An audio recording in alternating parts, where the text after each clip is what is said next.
Welcome to another episode of the A to Z of Wine. Everything you want to know about wine, but were afraid to ask. I'm your host Shehnaz, a fellow wine lover and lover of wine travel.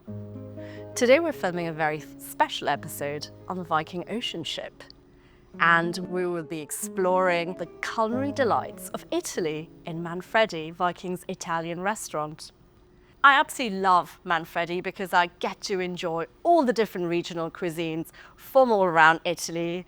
And of course, my favorite bit is pairing it with the wines. We are here today with head som, Beauty, and head chef, Dennis. Chef, what will we be enjoying today? All right. First, we have the antipasti, the traditional formal Italian antipasti that we serve every night. And then we have the famous Viking bistecca that we can serve also half portion. It depends on the pepper. Oh, fantastic.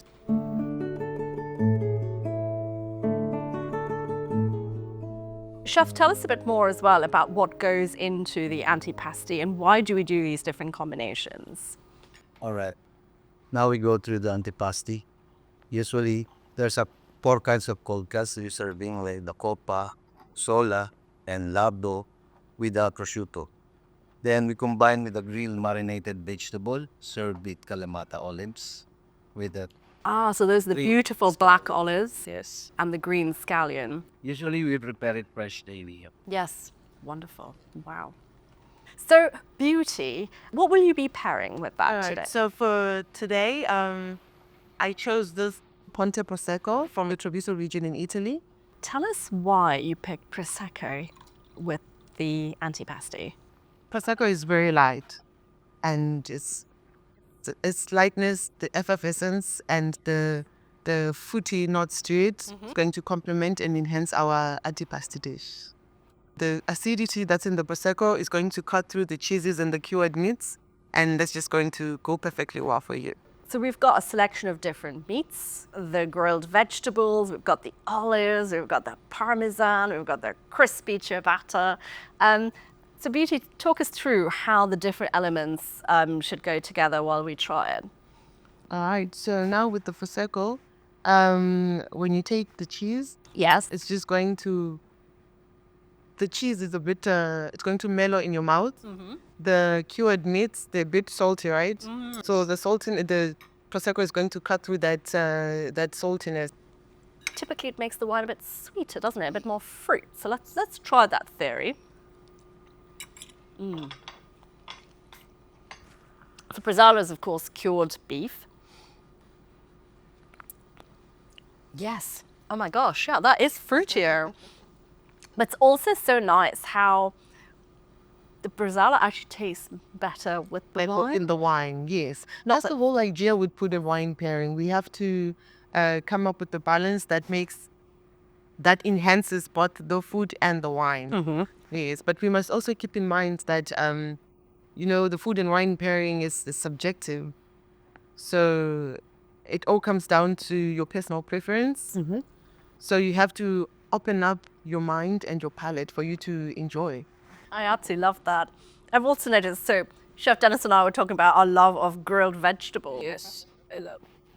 But they're so beautiful. So the grilled vegetables are slightly smoky.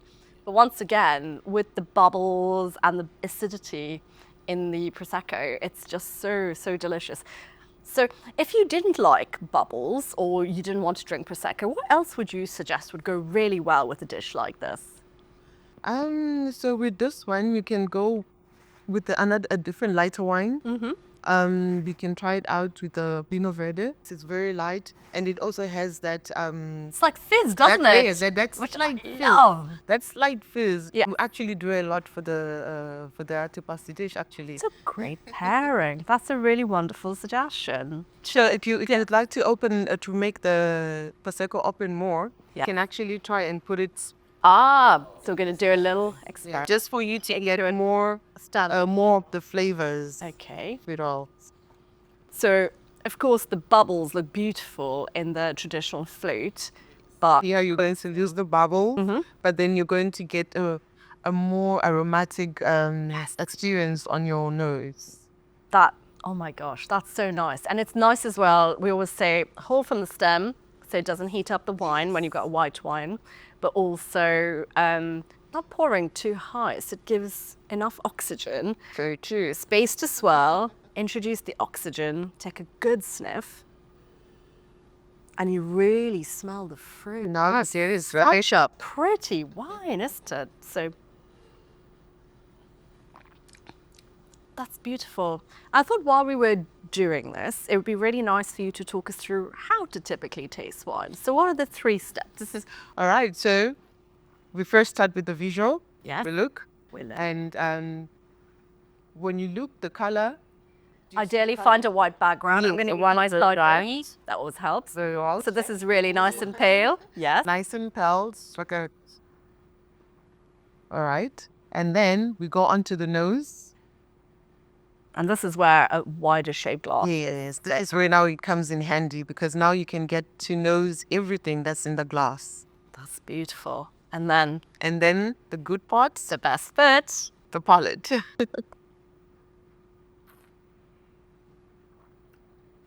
Introducing a bit of oxygen, you taste it. That's really yummy. That's really, really yummy. Right. It's nice and light and bright and fresh and lots of fruit. You don't want anything too complicated. No, not because it's about the antipasto that needs to sing really here, doesn't it? So that's a great pairing. Thank you, chef.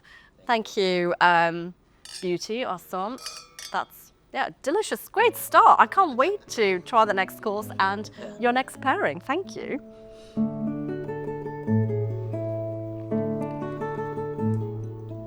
So for our next course, we have, chef, what is this now? We have the fresh spaghetti arrabbiata, Arrabbiata. usually traditional from Italy. Yes. Every day in Manfredi, we're making fresh pasta before service and dinners. Wow. So this is homemade pasta Yes, homemade. in the restaurant, made every single day fresh. Yes. And then we prepare it a fresh cherry tomato, a slice of garlic, fresh chili as well. Then we finish with parmesan and chopped basic. And chef, you were telling me a really, really interesting story about arrabbiata. What is the origin of arrabbiata? It's basically because we call it arrabbiata. Most of the time, guests asking is spicy. Yes. So suddenly in the middle of the service, you get rushed, and then some guest is asking, aluminum that they need more spicy. So the chef is angry. So they put a lot of chili just to serve for the guests. Interesting. Okay, so arrabbiata. And arrabbiata, of course, so now if we were in Italy, we're moving slightly to the middle of Italy towards Rome, which is kind of where some of these sort of ingredients are more famous. So, Beauty, tell us, what are you going to pair with this dish? Yeah, so for this dish, I decided to pair it with a wine from Tuscany. Okay. From the house of Santi. And of course, Tuscany is very famous for its tomatoes as well. So once again, Italy is so good at what grows together, goes together. So this one, the grape variety is called Vermentino. Vermentina, and that's a white wine. It's a white one. White wine, and it's a white grape. Yes. And we have a red sauce. We have a red sauce. So tell us what's behind this pairing. So this is a very rich wine. So the richness of this wine is going to cut through the tomatoes, and the freshness and acidity is going to go well with the arrabbiata sauce, the whole sauce and Right. And Vermentina, of course, it's a really beautiful wine. You also get this grape in Sardinia. And you know when we say it's a slightly fatter wine, like I said, a bit more body, it's got a bit more. It's very rich. So with wine and food pairing, of course, try the wine first, then we try the food, and then we try the wine again. Yeah. And it's really interesting then as well to see how that really accentuates the pairing. So let's see how this pairing works.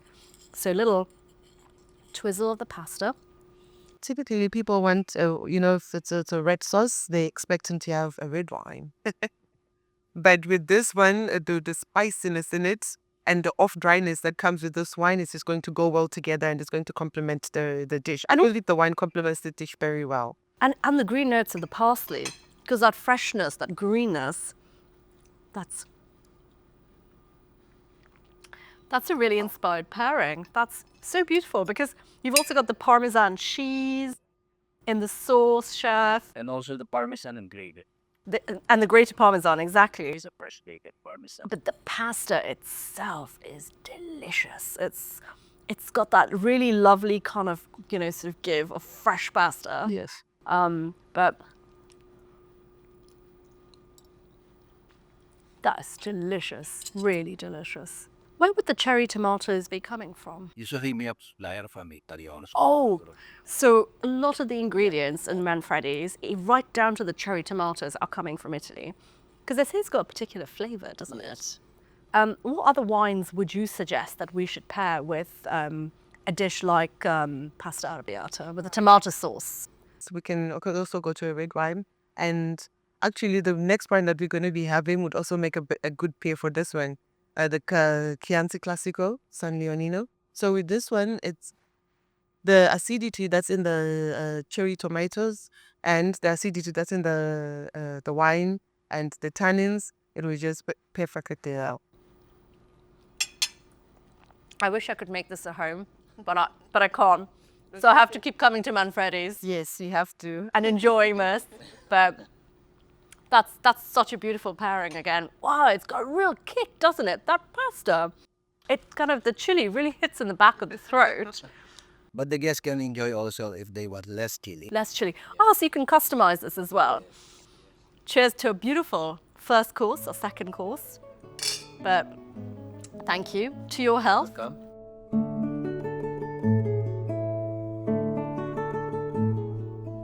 Chef, for our secondi piatti, or our main course, we have the infamous, the steak people dream of, the bistecca Fiorentina, so the steak from Florence. So tell us a bit more about what makes the steak so special, why people dream of coming back to Manfredi's on the Viking Ocean ships to have another taste of it. All right, we have this Viking famous bistecca. We started since 2015. The marination themselves is, they call it dry rub. A dry rub. Yeah. Okay. We marinated 24 hours there with the mushroom, dry porcini, brown sugar, chili flakes, salt and pepper, garlic, powdered garlic. And so that dry rub is on the piece of steak. Yes. And then you beautifully sort of char it. Yes. And of course, this is a steak that can be made to order however a guest would like it. But how do you recommend it should be? I recommend it always is medium rare. Medium So rare. it can feel more juicy Yeah. and more tender. And of course, because it's had the dry rub, it's sort of starting to cure. So it's very tender, isn't it? It's just a beautiful cut of meat. And of course, with food, we need wine. So Beauty, tell us, what do you pair with this? What's your recommended pairing? All right, so for today, I chose this wine from Tuscany. It's called San Leonino. It's a Chianti Classico Reserva.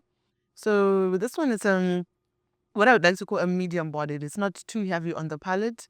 It's a bit subtle, if I can put it that way, because we don't want it to overpower our steak. So it's complements the steak very well, and the cherry notes that you're going to get on the palate will go very well with that zestiness that's going to come from the lemon squeeze. Okay, so let's squeeze a bit of lemon. Let's try a bit of the wine. Oh, that's beautiful, beautiful piece of jockerel. Aye. Thank you. I'm excited. I can actually smell that wine from there. You can see the color. It's not a deep ruby color. It's got that slight brown rim as well, doesn't it? It's just, so if I put it against the color of my white of my plate. Or the other easy way that you can do it is actually just stir from just look at the into your glass from the top all the way to, and if you can see the stem yes, starts, then it tells you, which you can. yes. And So it means it's a medium bodied wine. and of course Sangiovese, which is what goes into Chianti Classico. Yes, yes. So the classic notes, I get a bit of spice, a bit of cherry. Mm-hmm. It's usually a little bit, but we say umami. So you know how you have your porcini mushrooms in the steak? It's got that same Yes. And I'm getting a bit of your black pepper, black pepper. which is going to complement the steak very well. That's a really good one too. So quick swirl, holding by the stem, find your white plate, have a quick sniff, as you taught us earlier, and then let's taste. But it's a palate. I'm swirling it because I want to introduce more oxygen. That's kind of lip smacking good.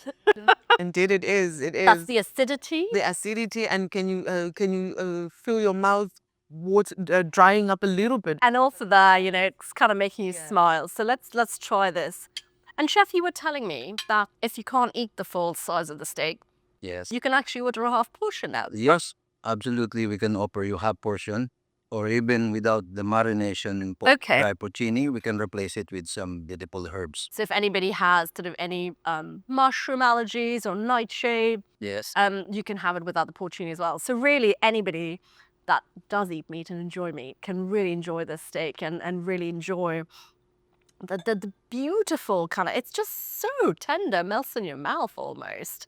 And so well paired, I have to say. Thank you. This is a great pairing.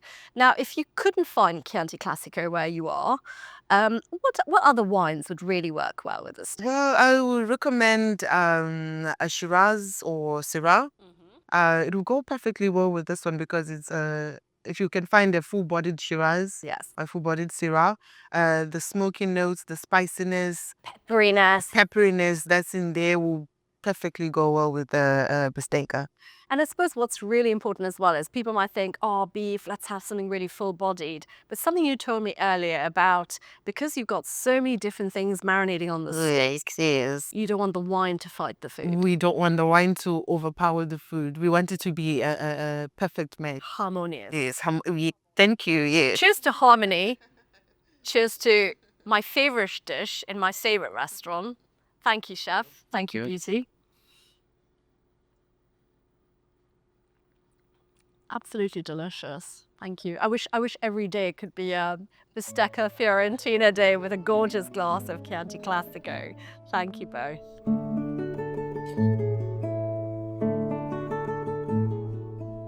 Okay, so we've got a classic Italian dessert, so a tiramisu.